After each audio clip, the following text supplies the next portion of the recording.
સંસદના શિયાળુ સત્રનો આજથી પ્રારંભ. સંસદમાં વક્ફ બોર્ડ વિધેયક સહિત 16 વિધેયકો પર સત્ર દરમિયાન થશે ચર્ચા.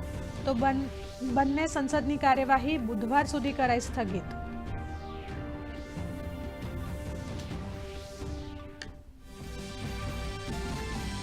સંસદના શિયાળુ સત્ર પહેલા પ્રધાનમંત્રી નરેન્દ્ર મોદીએ શિયાળુ સત્ર ફળદાયી બને તેવી વ્યક્ત કરી આશા. કહ્યું, મુઠ્ઠીભર લોકો સંસદને નિયંત્રિત કરવા કરે છે હોબાળો.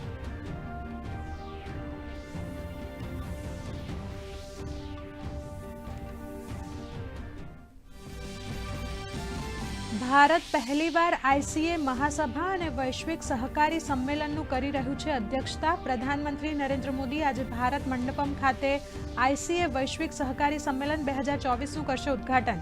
સાથે સંયુક્ત રાષ્ટ્ર આઈસીએ વૈશ્વિક સહકારી સંમેલન 2025નું કરાવશે પ્રારંભ.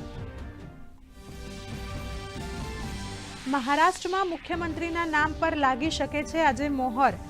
ભાજપની ચૂંટણી સંચાલન સમિતિની બેઠકમાં જીત ઉપર થશે ચર્ચા.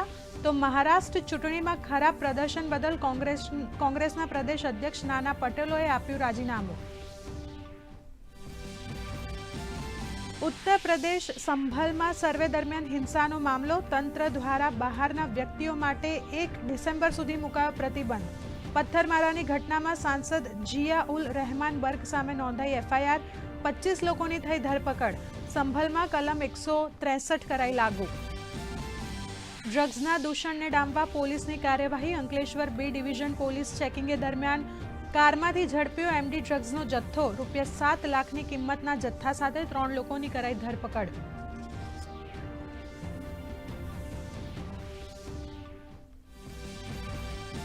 રાજ્યમાં ઠંડીનો ચમકારો યથાવત. 13.4 ડિગ્રી લઘુત્તમ તાપમાન સાથે નલિયા બન્યું ઠંડુ શહેર. તો ગાંધીનગરમાં 14, વડોદરામાં 15.2 અને ડીસામાં 15.4 ડિગ્રી લઘુત્તમ તાપમાન.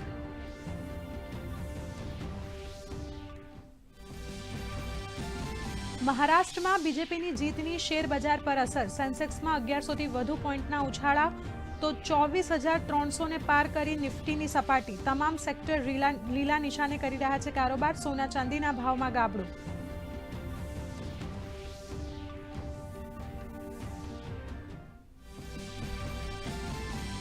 પર્થ ટેસ્ટમાં ભારતની જીત પર પકડ મજબૂત. ભારતીય બોલર સામે ઓસ્ટ્રેલિયાના બેટ્સમેન ઘૂંટણીએ.